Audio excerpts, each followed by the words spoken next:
종합소득세 신고 안 내면 혹시 버리셨나요? 진짜 큰일 날 수 있어요.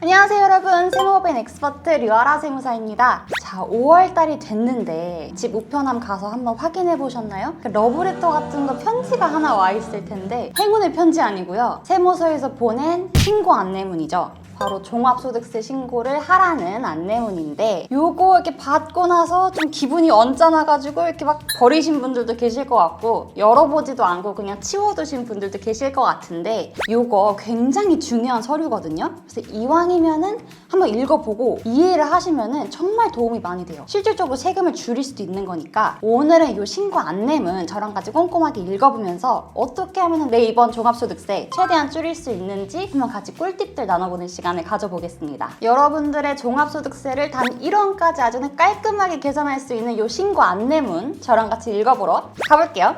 요 신고 안내문 제가 조금 전에 우편함 확인하라고 하셨는데, 요즘에 이제 전자고지를 다 신청을 하시다 보니까 카카오톡으로 알림톡으로 아마 받으신 분들도 굉장히 많을 거예요. 만약에 내가 전자고지 신청을 안 했다 그러면은 주민등록증상 집주소지 쪽으로 아마 우편으로 아마 받으셨을 텐데, 만약에 나는 카톡도 못 받았고 우편함도 버린 것 같다, 걱정하실 필요가 없는 게 홈택스에서도 또 조회가 가능하거든요. 그래서 오늘은 저랑 홈택스 통해서 신고 안내문 조회해보고 같이 한번 읽어볼게요. 자, 우리 홈택스에서 개인 아이디로 로그인 하셔야 돼요. 사업자 아이디 아니에요. 개인 아이디로 로그인 한 다음에 세금 신고, 종합소득세 신고 메뉴로 들어가면은 신고도움 서비스라고 메뉴가 보이실 거예요. 거기 한번 같이 클릭해볼까요? 여기 신고도움 서비스 클릭해서 들어가 보면은 탭별로 여러 개가 있는데, 첫 번째 탭부터 우리 같이 차근차근 한번 볼게요. 첫 번째 탭 이름은 기본사항이라고 나와 있죠. 그러니까 그야말로 이 종합소득세 신고를 하는 내 개인에 대한 기본 정보가 적혀 있는 건데, 이 탭에서 가장 중요한 거는 요 신고 유형, 신고 안내 유형 요 부분이거든요. 한마디로 내가 이번 종합소득세를 어떤 유형으로 신고를 하느냐가 정해진 거죠. 요 신고 안내 유형이라는 거는 요 개인별로 각각 소득 종류가 뭐가 있는지, 그리고 또 이제 사업소득 있으신 분들 같은 경우는 그 전년도에 사업 수익 금액이 얼마였는지에 따라서 다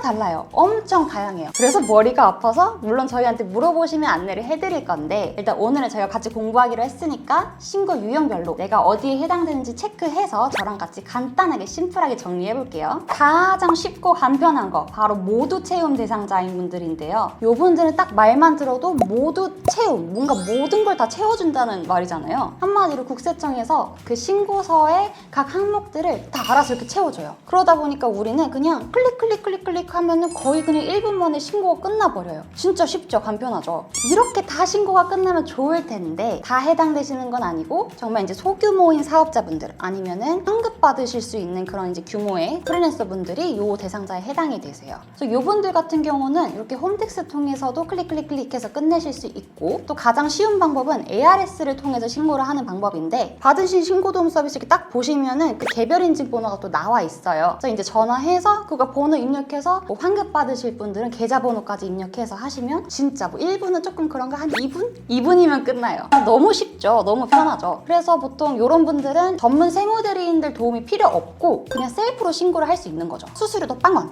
저도 모두 채용 대상자가 되고 싶은데 그럼 어떻게 마음대로 안 되는 건가요? 그러면은 PD님 좀 덜 버셔야 될 것 같은데요? 알겠습니다. 근데 한 가지 이제 당부드리고 싶은 게 있는데, 되게 쉽잖아요. 그러니까 요거 대상자인 분들은 고민 안 하고 막 그냥 셀프 신고를 하시는데, 가끔 가다가 실제 경비가 많아가지고 요 모두 채용 신고를 하는 것보다 전문 세무대리인한테 맡겨서 경비 이제 반영해서 장부 신고하는 게 장기간으로 봤을 때 유리하신 경우가 있어요. 근데 요 얘기를 하려면 조금 복잡해지니까 다른 영상에서 이미 설명을 드렸거든요. 그래서 거기서 클릭해서 자세히 한번 같이 보실게요. 자, 이제 두 번째, 간편장부 대상자인데 기준경비율 대상자인 분들 같이 한번 봐볼게요. 말도 어려워요. 무슨 기준경비율 대상자인데, 이것만 기억해 주세요. 프리랜서예요, 예를 들어서. 근데 항상 이제 버는 돈이 그 정도였는데, 작년까지는 내가 셀프 신고해도 세금이 별로 안 나왔거든요. 근데 올해 이렇게 홈택스 통해서 해보려고 하니까 세금이 엄청 많이 나오는 거예요. 이런 분들 대부분이 작년에는 단순율 대상자였는데 올해 기준율 대상자인 분들이 굉장히 많아요. 이게 왜 갑자기 바뀌었나? 나는 뭐 어차피 버는 거 비슷비슷한 것 같은데, 그거 제가 간단하게 설명 한번 드리자면은, 요게 항상 세법은 요 신고 유형이 결정되는 게 우리가 지금 24년도 작년 거 세금 신고를 준비하고 있잖아요. 그럼 요 24년도에 대한 세금 신고 방법이 결정되는 거는 그 전년도인 2023년도 사업 수입이 얼마였는지에 따라서 달라져요. 조금 어렵나요? 작년 거 어려워요? 저는 무슨 말인지 하나도 모르겠어요. 알았어요. 이거 기억하실 필요 없어요. 취소.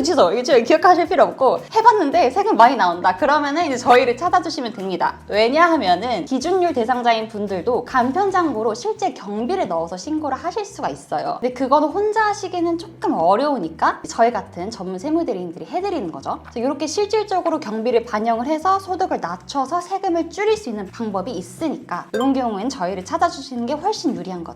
콘텐츠 들어가면 제가 어떤 대상자들이 다 뜨는 건가요? 맞아요. 여기 메뉴에 보시면은 기장 의무 구분이랑 추계 신고 시 적용 경비율에 써져 있어요. 써져 있긴 있는데 그냥 세금 많이 나면 그냥 저를 찾아주세요. 그냥 전화로 설명드릴게요. 너무 어려워. 피디님 근데 이거 어려워도 우리 지금 공부해야 되거든요. 가만 있어봐요. 이것까지만 내가 설명을 한번 해볼게요. 자, 예시를 하나 들어드릴 건데 간편장부 대상자인 분들이면서 기준 경비율 대상자일 때 양쪽 다 우리가 이제 선택해서 신고를 할 수 있다고 했잖아요. 그때 제가 세금 차이를 조금 체감나게 설명 한번 드려볼게요. 예시를. 저희 고객 중에서 매출액이 이제 1억 원이 태권도장 관장님이 계시는데 이 관장님이 그냥 기준 경비율로 신고를 하면은 기본공제만 반영했을 때 세금이 대략 한 860만 원 돈이 계산이 되거든요. 매출이 1억인데. 근데 실질적으로 사용하시는 경비가 있을 거 아니에요. 그게 한 8,500만 원 정도가 되신대요. 그러면은 요거를 반영을 해서 저희가 장부 신고로 만들어드리면 세금이 80만 원 정도가 나와요. 그러면은 10배 넘게 차이가 나잖아요. 뭐 해야겠어요, 그러면? 전화해야겠어요? 안 해야겠어요? 저희한테. 그래서 이런 경우에는 이렇게까지 세금 차이가 많이 나시고 이제 매출액이 커질수록 이 세금 차이가 벌어지니까 기준 경비율 대상자인 분들은 저희한테 전화해서 장부 신고로 진행을 하시는 걸 추천드립니다. 만약에 이제 추계 신고로 하시는 게 더 유리하시다라고 판단되면 그렇게도 저희가 진행을 해드리거든요. 선택할 수 있는 거기 때문에. 그래서 항상 더 유리한 걸로, 세금이 덜 나오는 걸로 저희가 비교해서 세금 신고를 진행을 해드리고 있습니다. 피디님 근데 잠시만요. 저 할 얘기가 남아가지고 잠깐만요. 간편장부 대상자인 분들 좀 안타까운 경우가 많아가지고 제가 할 얘기가 하나 또 있어요. 간편장부 대상자인 분들은 그 기장 관리를 받으시지 않고 그냥 신고 때 일회성으로 이제 신고 대리로 맡기시는 경우가 많잖아요. 근데 이게 기장 관리를 받으시는 게 의무사항은 아니지만 권장사항이거든요. 그래서 이렇게 기장 관리를 받으셔서 복식장부를 신고를 하시는 분들한테 세법에서 혜택을 줘요. 세금의 20%를 최대 100만 원까지 깎아주는 거거든요. 잘 생각해보면은 사실 기장료 부담하면서 이렇게 세금을 줄이면은 그게 그거예요. 그러면 이왕이면 제대로 관리받고 저희가 걱정 없이 신고를 해드리는 게 훨씬 낫지 않아요? 피디님 여기 보세요. 지금 약간 초점이 흐려지고 계시는 것 같은데 지금 조금 더 어려운 얘기 해야 되는데 괜찮으시겠어요? 괜찮아요? 계속 하겠습니다. 쉽게 설명해 드릴게요. 이번에 이제 복식부기 의무자인 분들 얘기를 해볼 거예요. 한마디로 아까는 간편장부였잖아요. 간편하잖아요. 근데 조금 더 복잡한 장부를 만들어야 되는 분들이죠. 그러니까 매출이 조금 더 커진 분들이 여기에 해당이 돼요. 그래서 이분들 같은 경우는 무조건 복식장부를 만들어서 신고를 해야 되는 이유가 그렇지 않으면 아예 세법에서 무신고로 가요. 그럼 무신고를 하게 되면은 20%의 가산세 이런 페널티가 굉장히 많거든요. 이런 분들은 이미 잘 관리를 받고 계시겠지만 작년 1년 동안 저희 같은 이제 세무대리인한테 기장 관리를 매월 받으면서 장부를 지금까지 만들었어야 되는 거죠. 근데 작년에 이걸 못 하신 경우가 있을 수 있어요. 괜찮아요. 그럴 수 있어요. 근데 이분들 같은 경우 5월 달에 딱 받았는데 내가 작년에 기장을 안 받았는데 복식부기 의무자네? 그러면 빨리 전화 주셔야 됩니다. 왜냐면 잘 생각해보세요. 작년 1년 동안 우리가 12개월 동안 요거를 차근차근 꼼꼼하게 경비 다 반영해서 이익을 열심히 이렇게 계산을 했어야 되는데 그거를 지금 5월 달에 빠르게 단기간 안에 해야 되잖아요. 굉장히 지금 급한 상황이거든요. 그리고 이런 경우에는 저희가 자료를 빨리빨리 이제 받지 않으면은 시간이 너무 촉박해요. 또 이런 경우는 5월 초에 미리 연락을 주시면 저희가 최대한 작년 1년치 소급해서 와다다다 작업을 해가지고 세금을 줄여드리겠습니다. 이런 분들이 신고 안내문을 버리면 큰일 나요. 안 돼요. 빨리 쓰레기통 빨리 가서 뒤지세요. 빨리 어디 갔어? 버리셨어도 어떻게 하면 된다? 홈택스에서 조회가 가능하다. 자, 이제 최고 난이도 성실신고 대상자 얘기 한번 같이 해볼게요. 말만 들어봤을 때는 뭐 세금 되게 성실하게 냈으니까 대우를 해주겠다 뭐 이런 거 같은데 어떤?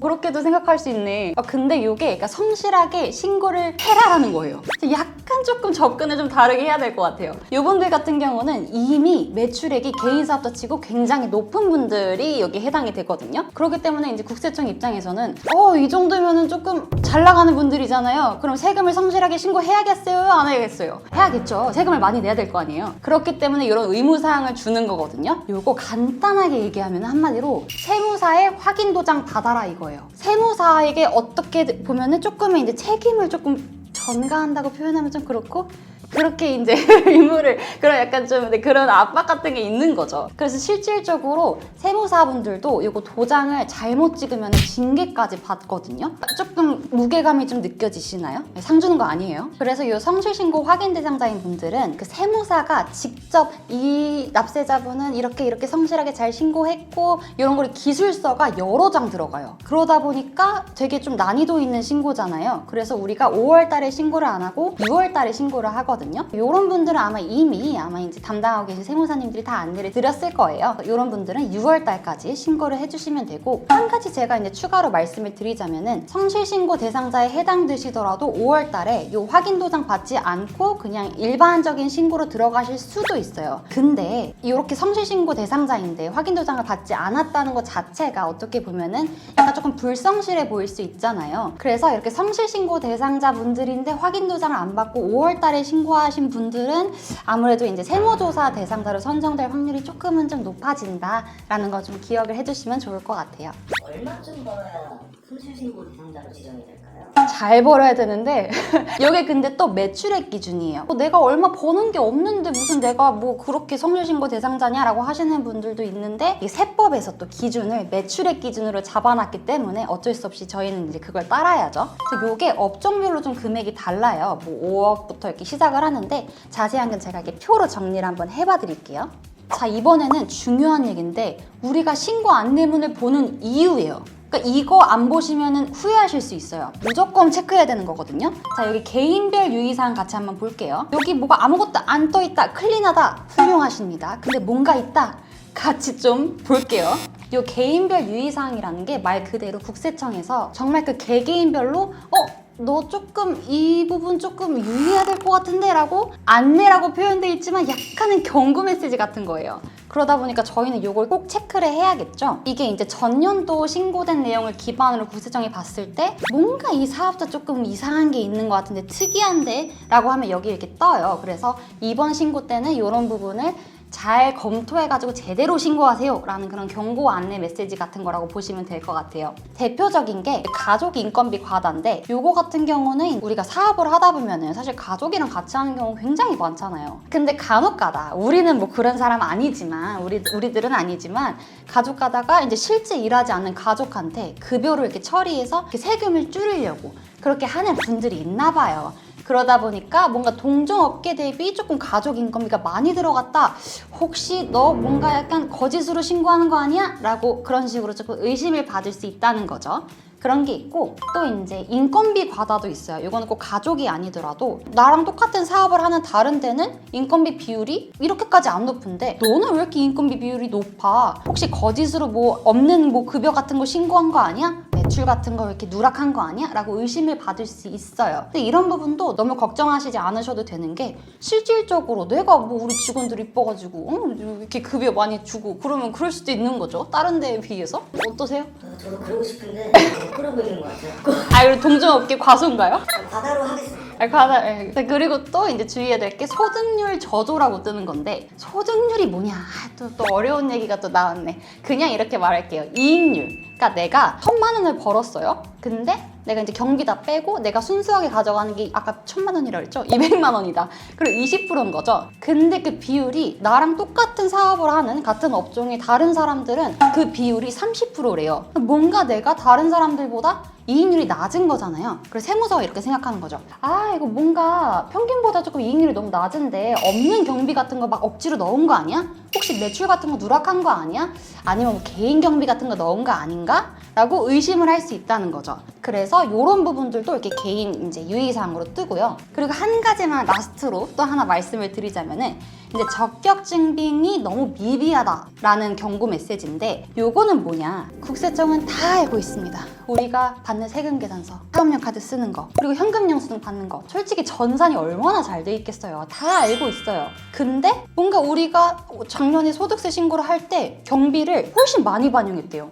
아니 그러면 증빙받은 게 아닌데 그거 다 뭐냐? 나 5천만 원 이상 차이 난다. 1억 원 이상 차이가 난다. 그러면은 이거 또 적격 증빙 안 받은 또 비용들이 있는 거 아닌가? 이거 가산세 대상인데? 아니면 실제 경비가 아닌데 반영한 거 아닌가? 이거 개인 경비 아닌가? 그런 식으로 의심을 받을 수 있다는 거죠. 그래서 요런 뭔가 개인별 이제 유의사항 같은 게 있으면 제가 말씀드린 그런 것들 한 번씩 체크를 해보고 아까 말씀드린 것처럼 만약에 실제예요. 실제면은 이런 연락이 왔을 때 다 소명을 하면 되니까 괜찮은데 혹시라도 내가 놓친 부분이 없는지 조금 유의할 필요는 있죠. 요게 이런 안내를 받았다고 해서 바로 세무조사가 나오고 그런 건 아니에요. 너무 걱정 안 하셔도 괜찮아요. 근데 다만 이런 게 계속 반복적으로 내가 경고 메시지를 받는다는 의미 자체가 어쨌든 세무서에서 이렇게 필터링을 그물망을 이렇게 쳤는데 거기 자꾸 걸린다는 거잖아요. 기분이 쏙 좋진 않잖아요. 이런 거 잘 체크해서 다음 신고 때는 우리 아무것도 안 뜨게 클린하게 하는 게 좋겠죠. 그러면 저 질문 있는데 청년 창업 세금 감면 대상자는 감면 대상자라고 뜨나요? 감면 대상자?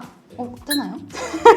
이게 업종별 유의사항에 보시면은 그 업종이 이제 받을 수 있는 세액공제라든지 그런 게 가끔씩 안내가 되는 경우가 있긴 있거든요. 근데 그게 구체적으로 이렇게 나와 있는 건 제가 잘 모르겠네요. 그럼 그냥 저한테 전화를 주시는 게 어때요? 신고 안내문은 그리고 항상 이제 참고용이기 때문에 그거에 따라서 맞는 건 아니기 때문에 항상 전문 세무사한테 그거에 대해서 상담은 미리 한 번씩 받아주세요.